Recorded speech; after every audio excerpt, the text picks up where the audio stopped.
Irmãos e irmãs do coração, graça e paz em Cristo Jesus. É de fato uma alegria voltar a esta querida igreja, já desde hoje pela manhã, revendo irmãos queridos. Louvo muito a Deus por suas vidas, por serem esses companheiros de caminhada já há tantos anos, desde a época que nós fomos para a África trabalhar com a etnia dos Concombas. E aliás, eu estou chegando de lá agora, cheguei há poucos dias atrás, de Gana, entre os Concombas. Eu trago também um abraço forte da igreja lá africana, Concomba, para a igreja Betânia, aqui em Niterói. A minha estadia entre eles foi com o propósito de iniciar a revisão do Antigo Testamento. No ano de 2004, pela graça de Deus, nós concluímos a tradução e a publicação do Novo Testamento, numa festa muito bonita.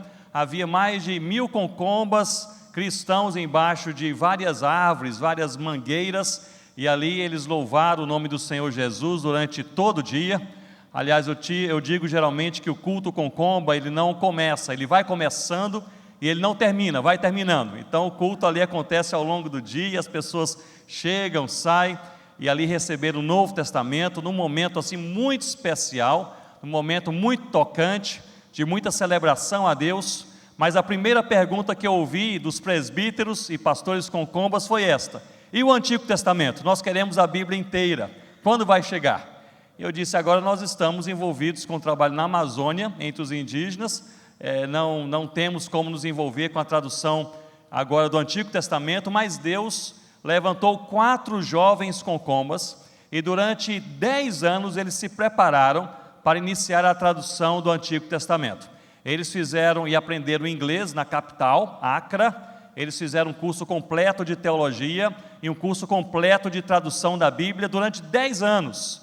E em 2015, eles começaram a traduzir o Antigo Testamento. Irmãos e irmãs, hoje já traduziram 15 livros do Antigo Testamento para a glória de Deus. Então a minha visita teve essa finalidade de iniciar com eles a revisão do livro de Gênesis, que nós esperamos ver publicado até o final desse ano, com a graça do Senhor. E vocês não imaginam, vocês certamente não imaginam, a alegria de um povo cristão em receber pela primeira vez a palavra do Senhor em suas mãos e em sua língua. É uma sensação assim profunda, impactante, transformadora. Então orem conosco pela igreja Concomba, ela tem crescido, tem se envolvido com a obra missionária. Eles já enviaram vários missionários para o Togo, país vizinho, graças a Deus por isso. E agora nessa esteira da tradução do Antigo Testamento para uma das 4 línguas, que é a língua Limompelo. Mas eu gostaria também de aproveitar essa oportunidade e trazer para vocês um forte encorajamento para vocês participarem do curso Perspectivas, que vai acontecer na Betaninha a partir no mês que vem, aqui bem pertinho de vocês. Eu costumo dizer que o curso Perspectivas é bem mais do que um curso, é um movimento de estudo e aprofundamento da palavra de Deus para ser aplicada aos nossos corações e nos chamar para um envolvimento mais completo com a missão. Portanto, se você tem essa pergunta no seu coração: como servir ao Senhor Jesus? Faça o curso Perspectivas. É mais do que um curso, você vai ser realmente abençoado por Deus. Eu creio, meus irmãos, que há centenas, se não milhares de cidades no mundo que gostariam de receber o curso Perspectivas, mas por diversas realidades isso não é possível, e vocês terão aqui bem pertinho de vocês. Os irmãos aqui do curso Perspectivas estão a postos para lhes dar informações assim que terminarmos aqui o culto. Procurem informações, saibam, conheçam um pouco mais, se inscrevam, não percam essa oportunidade, em nome do Senhor Jesus. Eu gostaria de ler com vocês agora à noite a palavra de Deus, no Evangelho segundo Mateus, capítulo 24, e nós leremos apenas um versículo, que é o versículo 14. Eu quero trazer à sua mente, ao seu coração, essa realidade de que a vida ela é repleta de situações incertas com resultados também incertos. Você sabe disso. Você se inscreve em um vestibular e você não sabe qual será o resultado. Você inicia um tratamento de saúde e você não conhece qual será o próximo evento. Você sai da sua casa pela manhã e você não sabe o que vai acontecer. Portanto, nós vivemos, a existência humana se dá em um ambiente de incertezas com resultados também incertos. Mas perante essa realidade da incerteza humana, nós temos as certezas e as promessas da palavra de Deus. E por isso nós vivemos pela fé, crendo que isso aqui é certeza, não é uma hipótese, não é uma ideia, não é um comentário de rodapé, é certeza que guia as nossas vidas no ambiente das nossas incertezas. Uma dessas certezas bíblicas é que as nossas vidas, elas estão bem guardadas na mão direita do Eterno. Nós estamos em boas mãos. Uma outra certeza é que nós somos salvos no Senhor Jesus e nada, eu repito, nada poderá nos separar do amor de Deus. É uma certeza, não é uma ideia, não é um comentário, é uma certeza. Uma outra certeza bíblica é que Jesus foi aos céus nos preparar uma morada. Um dia nós voltaremos para a casa do nosso Pai. São certezas bíblicas. Eu gostaria de, nessa noite, partilhar com você sobre uma outra certeza bíblica, uma afirmação bíblica categórica do Senhor Jesus, que se encontra em Mateus capítulo 24, no versículo 14. E nós lemos assim: E este evangelho do reino será pregado em todo o mundo, em testemunho a todas as nações, e então virá o fim. Eu gostaria de repetir: e este evangelho do reino, palavras de Jesus, será pregado em todo o mundo, não apenas em alguns lugares, em testemunho a todas as nações, e então virá o fim.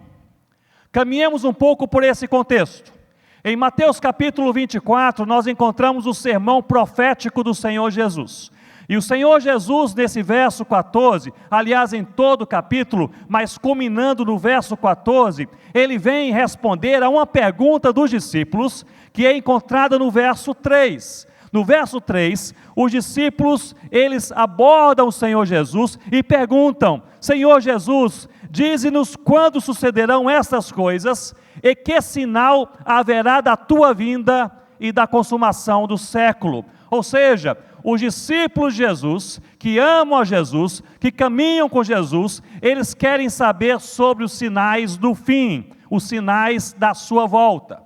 O Senhor Jesus passa a responder essa pergunta, e ele a divide em 3 grupos distintos. O primeiro grupo nós podemos chamar de sinais cosmológicos. Nós vamos encontrá-lo nos versículos 6 e no versículo 7. São coisas que acontecerão em toda parte, sinais cosmológicos. Jesus diz que antes do fim haverá guerras e rumores de guerras, nação contra nação, fomes e terremotos, ou seja, coisas que acontecerão de maneira geral em diversos lugares. Jesus continua a elaborar essa resposta e ele passa a dar aos discípulos e também a nós, que somos aqueles que seguem o nosso Mestre, o Senhor Jesus.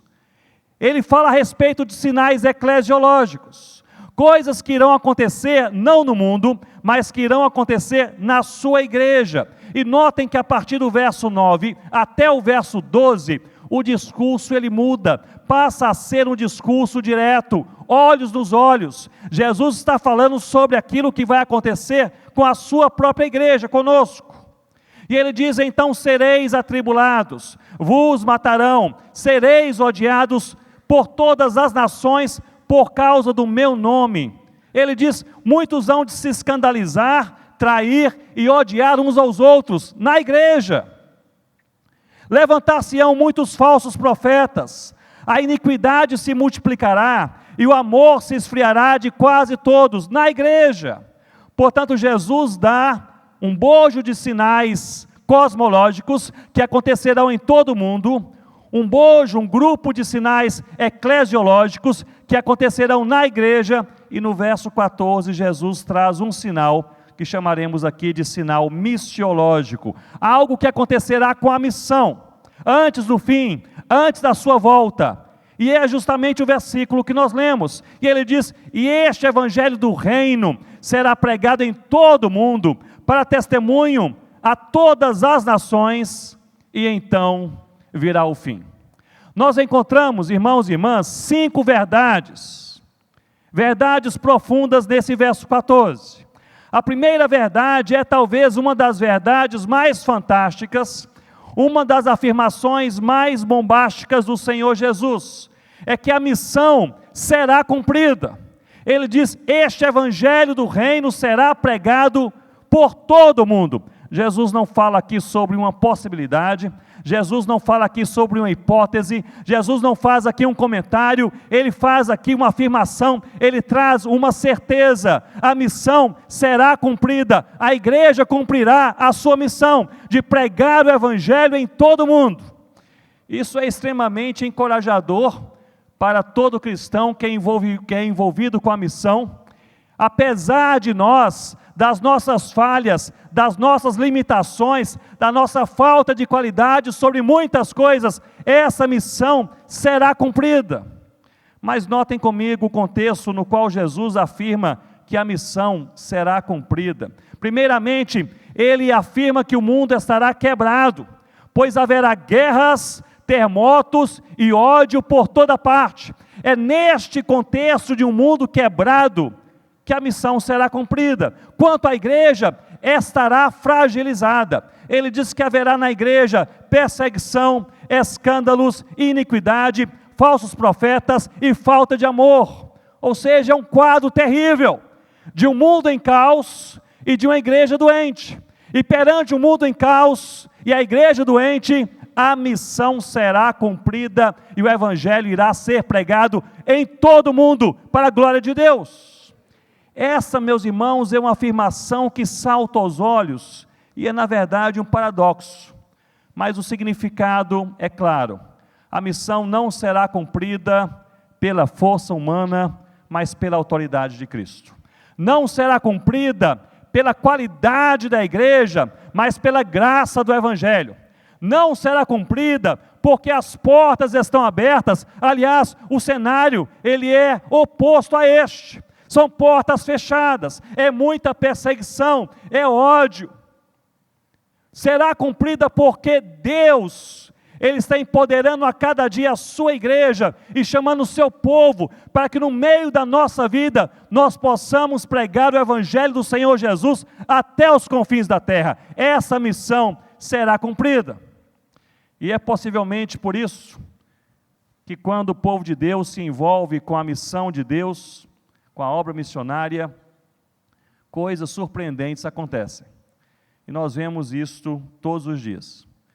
Eu estou chegando, como eu mencionei, de Gana, entre os Concombas, e ali visitei a casa do presbítero Mebá, que foi o primeiro convertido lá naquela aldeia, há muitos anos atrás, 1994.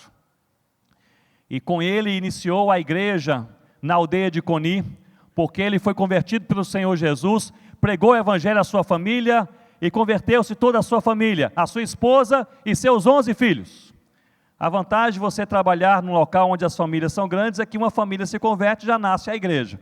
E ali nasceu a igreja com uma família convertida. O Mebá, a esposa e 11 filhos.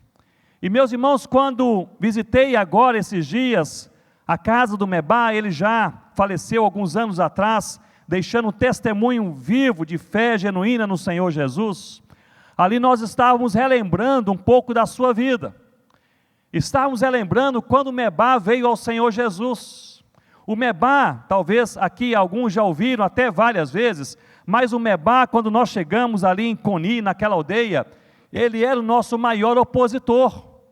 Ele era um homem que se opunha frontalmente à nossa presença, e especialmente ao Evangelho do Senhor Jesus.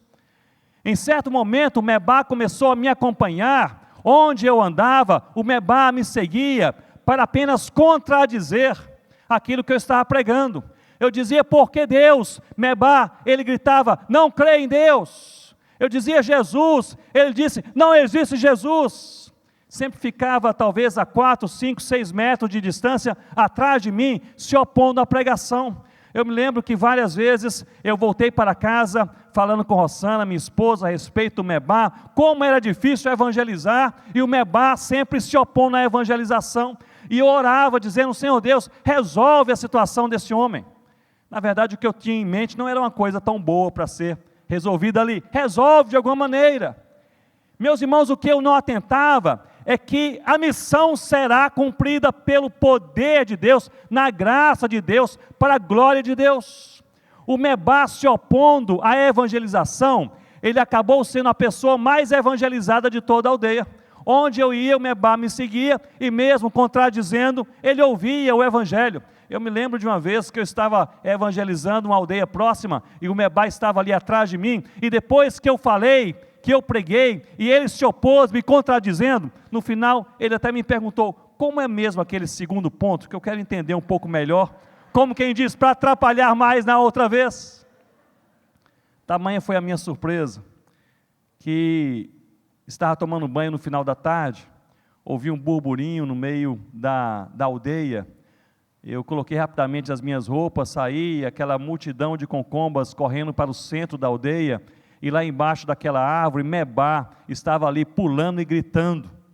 Ora, você em uma aldeia concomba, vê alguém que é envolvido com feitiçaria, pulando e gritando, você pensa está possesso.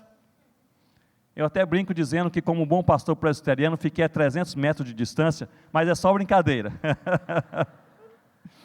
Fui me aproximando ali do Mebá, o que está acontecendo? E as pessoas correndo, talvez havia ali uns 400 concombas ao redor do Mebá. O que está acontecendo? Eles diziam: ele enlouqueceu, ele perdeu a sanidade, ele não está falando coisa com coisa. Me aproximei um pouco mais, e ele repetia sempre a mesma frase. Ele dizia: concó não yum, cocó, que significa: agora eu sei, agora realmente eu entendi. Depois de um bom tempo, um dos filhos do Mebá o segurou pelo seu braço e disse: meu pai, o que você entendeu? Ele parou de pular, parou de gritar, olhou à sua volta, lágrimas desciam pelo seu rosto, e ele diz: eu finalmente entendi que Deus é todo poderoso, Jesus me ama, e Ele será a minha salvação eterna. Essas afirmações, elas seguem a igreja Concomba até os dias de hoje, pois fizeram um cântico. E a igreja é assim, Josué, você iria gostar de visitar. Se eles se sentem impactados pelo sermão, no final do sermão, o cântico está pronto, e começam a cantar, e eles cantam até hoje. Deus é todo poderoso, Jesus me ama, e Ele será a minha salvação eterna. Mebá foi convertido pelo Senhor Jesus. Eu voltei para casa e falei: amor, Mebá foi transformado pelo Evangelho. Ela disse: Mebá. Eu disse: sim, ele. E ela disse: louvado seja Deus. E eu fui para o quarto pensando o seguinte: graças a Deus pelo que aconteceu.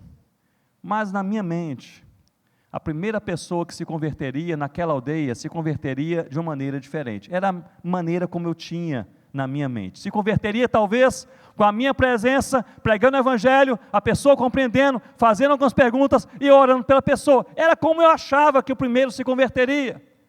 Mas para deixar bem claro que é pela palavra de Deus, poder de Deus, graça de Deus, ele se converteu sozinho embaixo de uma árvore, pelo poder, não do missionário, não da igreja, não da comunicação, mas pelo poder do Evangelho do Senhor Jesus. E é pelo poder do Evangelho que a missão será cumprida.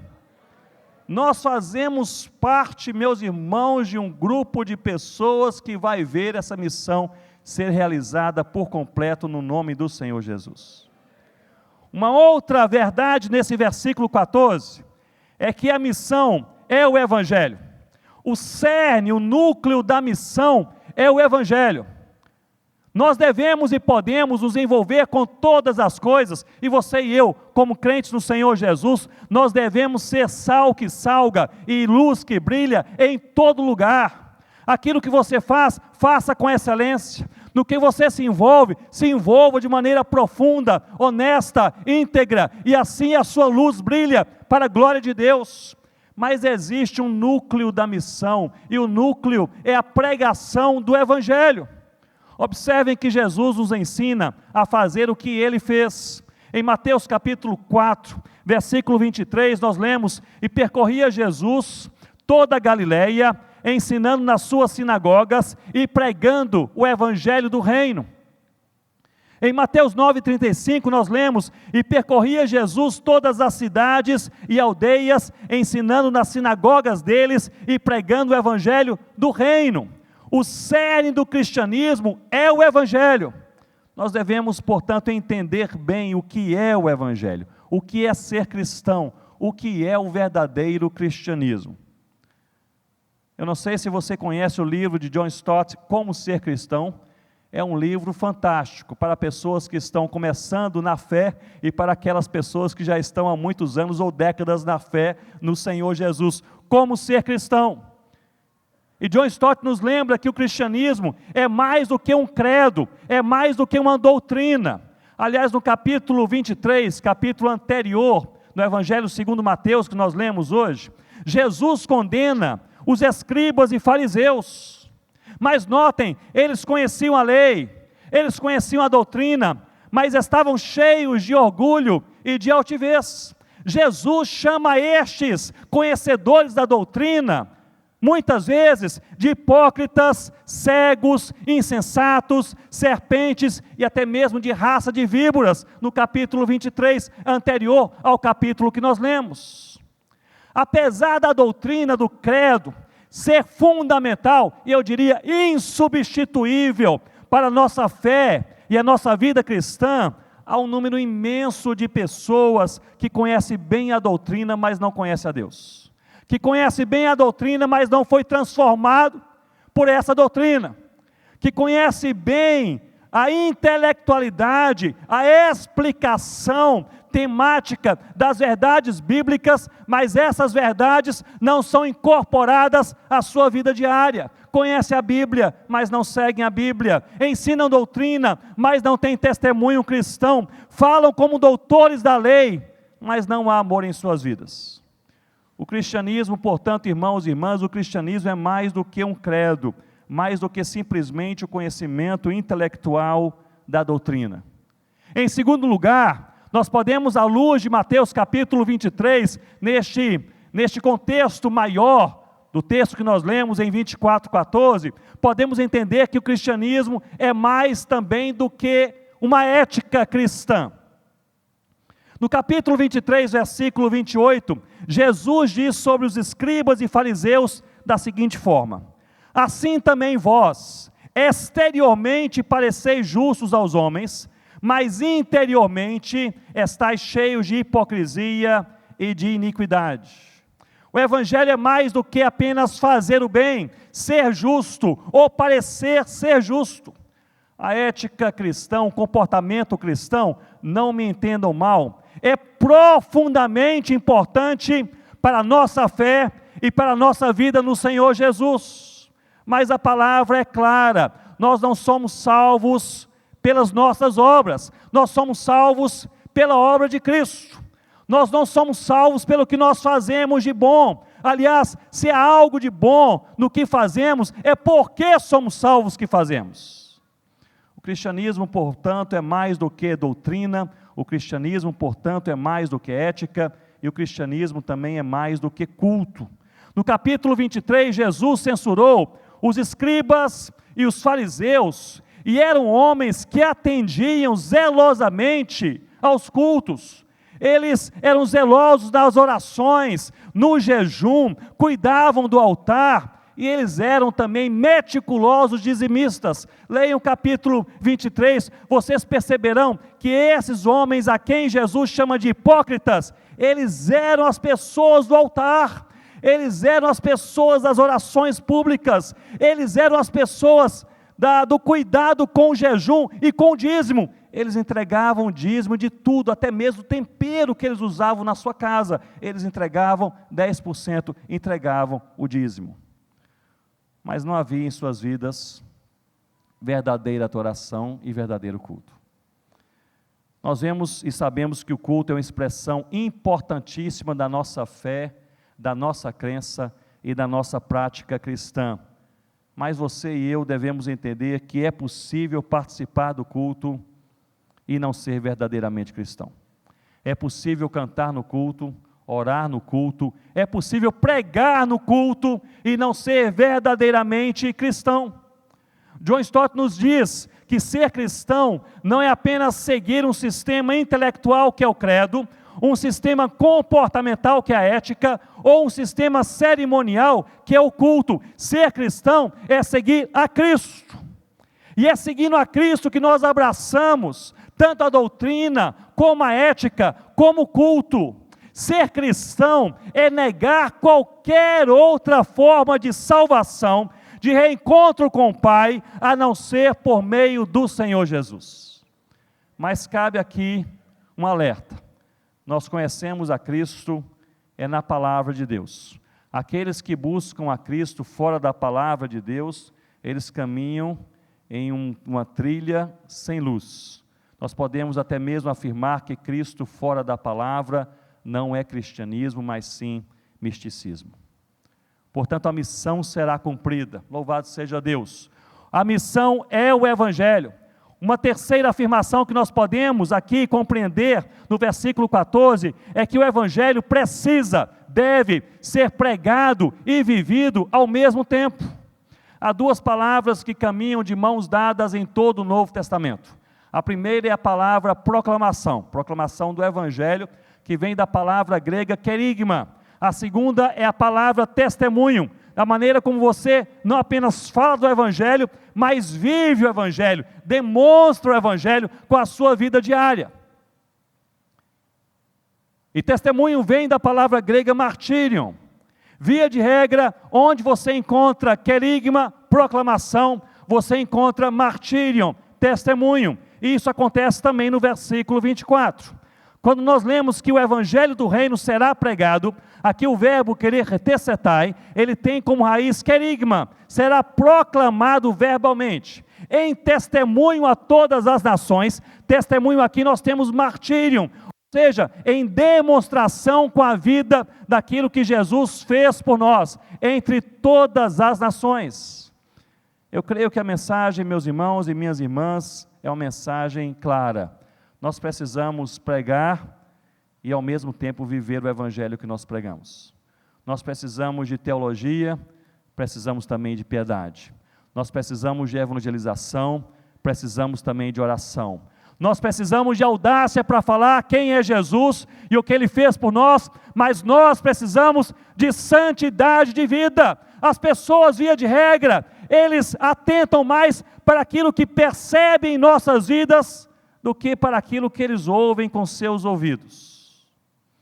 Talvez a pergunta que possa ser levantada nessa noite para mim, para você, para os nossos corações, é justamente esta: como andam as suas palavras e como anda a sua vida? Como andam as suas palavras e como anda a sua vida? O Evangelho é o Senhor Jesus.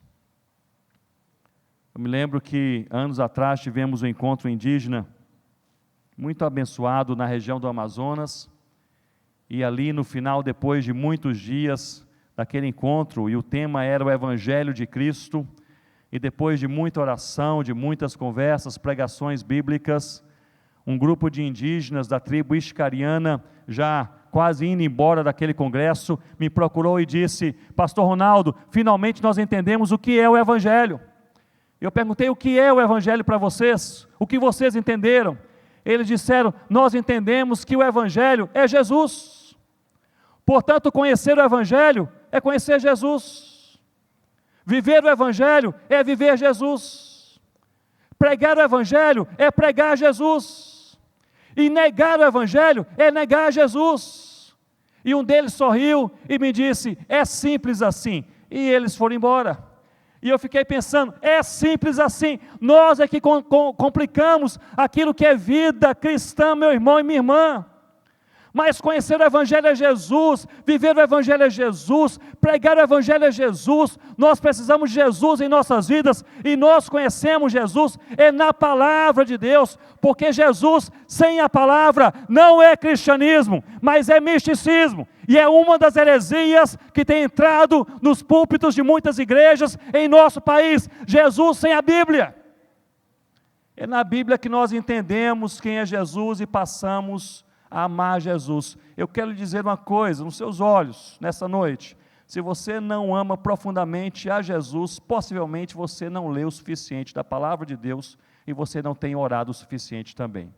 À medida que nós lemos a palavra e nós oramos ao Senhor, nós passamos cada vez mais a amar o Senhor Jesus, a amar a Jesus.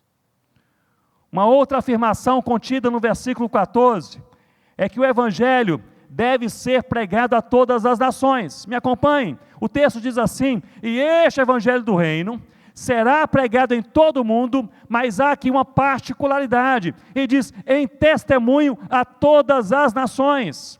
Portanto, Mateus 24 diz, será pregado em todas as nações. Mateus capítulo 28, Jesus diz, fazei discípulos de todas as nações. No Salmo 22 nós lemos que todas as nações irão adorar o Senhor nosso Deus.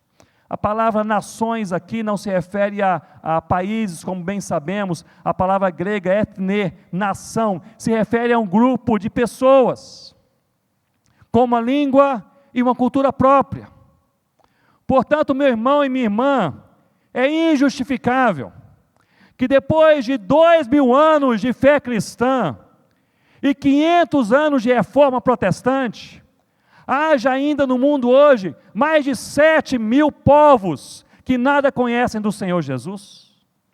É injustificável que depois de 2 milênios de fé cristã, haja ainda em nossos dias 1.800 línguas que não tem um versículo da Bíblia, João 3,16 sequer, traduzido em seus idiomas.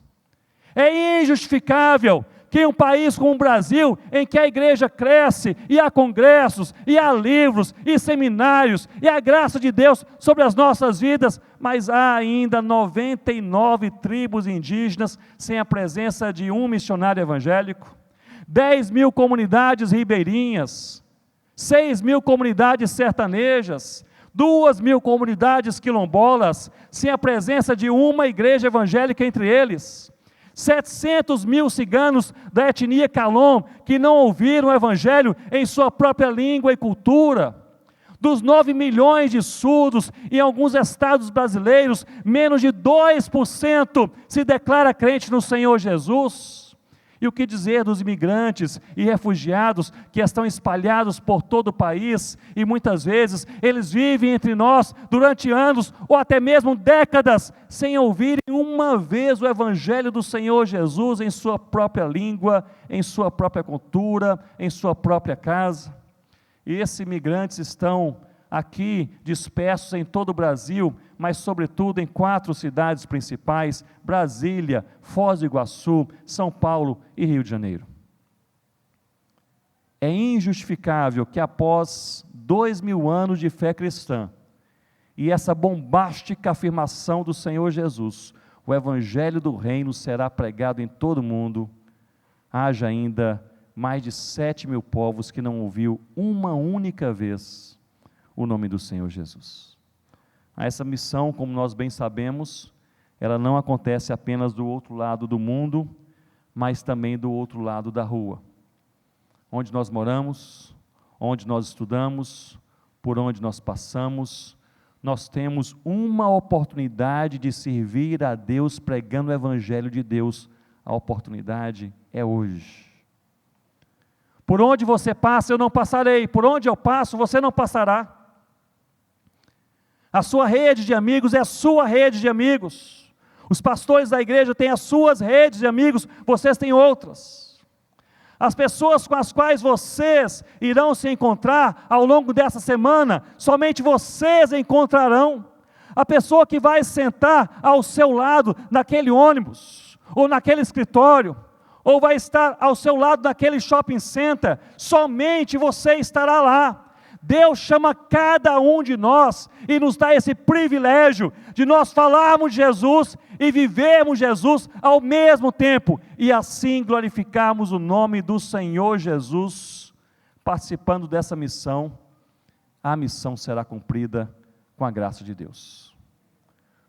Uma última verdade que nós podemos encontrar nesse texto: a primeira é que a missão será cumprida, a segunda, a missão é o Evangelho, a terceira, o Evangelho deve ser ao mesmo tempo pregado e vivido, Em quarto lugar, o evangelho deve ser pregado a todas as nações.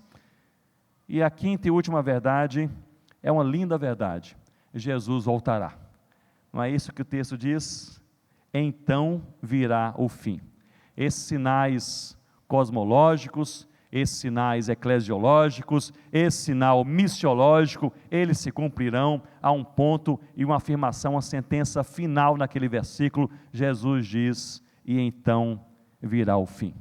Nós não sabemos o dia, nós não sabemos a hora, nós não sabemos se Jesus voltará imediatamente após a evangelização do mundo, nós não sabemos se será algum tempo depois ou muito depois.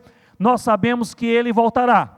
E a volta de Jesus traz uma realidade ao mesmo tempo maravilhosa, mas também terrível. Maravilhosa, pois Jesus se revelará de uma maneira que todo olho verá, levando a sua igreja para a casa do Pai, e Ele irá inaugurar aquele dia que é chamado na palavra de Deus como sendo um dia do Senhor, em que todo joelho se dobrará e toda língua confessará. O que, irmãos? O que, irmãos? Que Jesus Cristo é o Senhor. Todo joelho se dobrará, toda língua confessará: Jesus Cristo é o Senhor. Portanto, a volta de Jesus traz uma realidade maravilhosa, mas também traz uma realidade terrível. Pois em Lucas capítulo 17, nós lemos que 2 estarão em um campo, um será levado, outro será deixado. E o segundo cenário, ele é ainda mais aterrador, pois é mais íntimo, mais pessoal. Lemos que 2 estarão na mesma cama, um será levado, outro será deixado, mostrando que há salvos e perdidos. Portanto, a volta de Jesus, ela é maravilhosa para aqueles que ouviram de Jesus, que amaram Jesus, que seguiram Jesus, que tiveram Jesus como o único Senhor e Salvador de suas vidas. Mas é uma verdade terrível para aqueles que não conhecem, não seguem o Senhor Jesus, não foram redimidos pelo Evangelho do Senhor Jesus. Eu não sei se você já teve uma experiência pessoal profunda de transformação pelo Evangelho de Deus. Mas o Evangelho é este: Deus criou todas as coisas em amor. A criação de Deus, a criação do universo, a criação do nosso mundo, a criação da humanidade, foram todos um resultado do amor de Deus. Mas o ser humano contaminado pelo pecado, pelo qual tem plena responsabilidade, se rebelou contra o Pai, e esse pecado criou um distanciamento, um abismo entre Deus e nós. Mas Deus, em lugar de nos rejeitar, ou nos destruir, ou nos abandonar, Ele nos amou, e pelo amor de Deus, Ele enviou o seu Filho Jesus, Deus encarnado entre nós, andou no nosso mundo, comeu a nossa comida, tomou a nossa água, viveu em nosso meio, mas não cometeu os nossos pecados. Deus encarnado, Jesus Cristo, e Ele veio para morrer e com seu sangue comprar para Deus pessoas que procedem de toda tribo, língua, povo e nação. Mas esse Jesus, Deus encarnado, que morreu para salvar a todo aquele que crê, não permaneceu morto, mas ressuscitou, está vivo e estará vivo eternamente. Ele é o Rei dos reis, Ele é o Senhor dos senhores, Ele é o Redentor de todo aquele que crê, Ele é o cabeça da igreja, Ele é o nosso amigo mais profundo, é Jesus Cristo. E Ele foi aos céus, nos preparar uma morada, mas enviou o Espírito Santo para habitar a igreja, e é por causa do Espírito Santo que nós continuamos amando a Jesus, conhecendo a Jesus e seguindo a Jesus, e esse mesmo Espírito Santo também empodera a igreja de Jesus, que somos nós, para a pregação da palavra de Jesus. Mas a história não terminou aí. Jesus um dia voltará e levará os seus, aqueles que conhecem, aqueles que amam, aqueles que seguem, aqueles que foram transformados pelo sangue do Cordeiro. Este é o Evangelho. O Evangelho que deve ser pregado e vivido em nossas vidas a cada dia. O Evangelho é o próprio Senhor Jesus. Eu gostaria de, já quase concluindo, eu gostaria de lhe convocar, lhe encorajar em nome do Senhor Jesus, a entender você como cristão, que você faz parte desta missão, que a sua vida possui um significado muito maior do que apenas sobreviver, que Deus te chamou para você ser sal que salga e luz que brilha para a glória do próprio Deus. Eu gostaria de encerrar trazendo à sua mente a história de uma mulher, 50 anos de idade. Eu ouvi a sua história em primeira mão por parte do missionário envolvido e que esteve presente quando ela foi transformada pelo Evangelho. Não vou citar aqui alguns detalhes de países, e o nome dessa mulher também foi trocado por questões de segurança, e nós a chamaremos de Samá.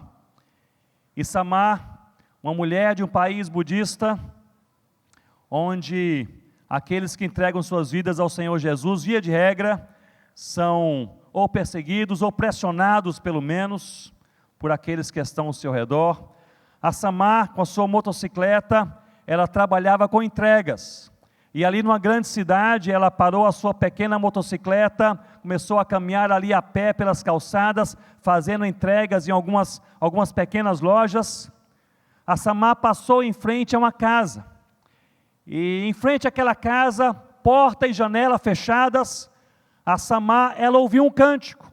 E aquele cântico era na sua língua materna. Ela parou e ela começou a ouvir um pouco mais. Aproximou o seu ouvido daquela janela para ouvir um pouco mais. E aquele cântico dizia: há esperança para as nossas vidas. Essa esperança tem nome, chama-se Jesus Cristo. Primeira vez que a Samá ouvia o nome do Senhor Jesus. E a Samá, portanto, ficou ali inquieta, ela bastante tímida, mas tocada por Deus, chamada pelo Evangelho de Deus. Ela bateu aquela porta, o missionário abriu a porta, e ela disse: olha, vocês não me conhecem, eu nem sei quem mora nessa casa, mas eu ouvi sobre esperança, e ouvi que a esperança tem nome, alguma coisa mexeu comigo, eu queria saber um pouco mais. E ele disse: você pode entrar, nós estamos tendo aqui um culto a Deus, e justamente ao Senhor Jesus, sobre o qual você ouviu. E a Samá ali sentou, e eles cantaram durante uns 20 minutos, 30 minutos, cânticos de louvor a Deus, depois expuseram a palavra de Deus, responderam as suas perguntas, e a Samá teve a sua vida transformada pelo Evangelho naquele dia. Ela saiu daquela casa dizendo: eu amo o Senhor Jesus. Isso é coisa que só o Evangelho de Deus faz, meu irmão e minha irmã, transformar vidas. Eu amo o Senhor Jesus. Samá chegou na sua casa, a 7 quilômetros dali, com a sua pequena motocicleta, e disse aos seus pais: eu conhecia Jesus, e agora eu estou seguindo a Jesus, eu amo Jesus. Os seus pais disseram: nós não queremos ninguém que creia de maneira diferente, quanto mais esses cristãos aqui na nossa casa. Samá, você não deve mais frequentar esses lugares, você não deve voltar a essa casa.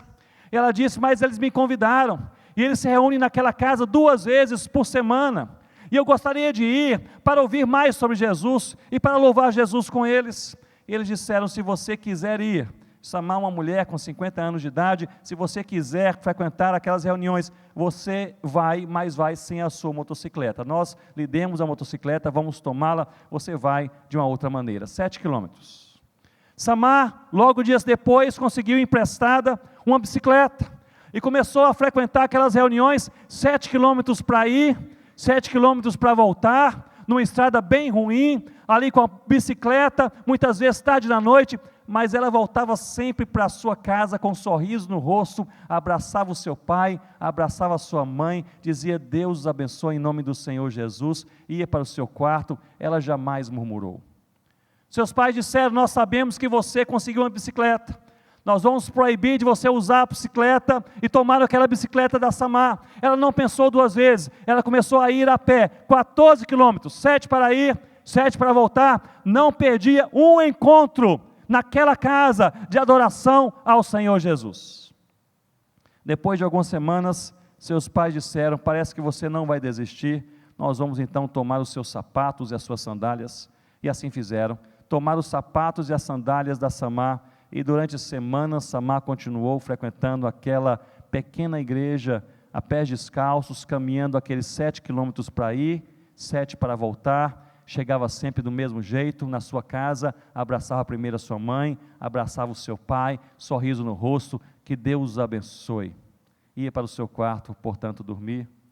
Seus pais, depois de alguns meses, perceberam que a Samar não desistiria, devolveram seus sapatos, a bicicleta e até a motocicleta e disseram: nós também queremos conhecer um pouco mais sobre Jesus. Samar começou a falar com seus pais, com a sua família, a respeito do Senhor Jesus. Mas o que mais me impressiona na história da Samar não foi apenas a sua perseverança, não foi apenas a sua determinação, não foi também a maneira como ela frequentava aquela igreja debaixo de muita pressão, mas foi a maneira como a Samar se manteve doce no meio da pressão, no meio da perseguição e no meio do sofrimento, com um sorriso no rosto, com amor no coração, com um abraço aos pais, dizendo: Deus os abençoe no nome do Senhor Jesus. A maneira mais poderosa do Evangelho ser pregado é por meio do amor. É por meio do amor. Vamos orar, curva a sua cabeça, olha ao Senhor comigo. Todos nós temos as nossas lidas e as nossas lutas, mas todos nós que seguimos a Cristo temos um privilégio, que é servir ao Senhor Jesus. Eu gostaria que você orasse comigo pela sua própria vida. Nós fomos lembrados nessa noite, na palavra de Deus, que a missão será cumprida. E você pode orar nessa noite dizendo: Senhor Deus, eu quero fazer parte dessa missão. Eu quero ser sal que salga, luz que brilha, perto e longe.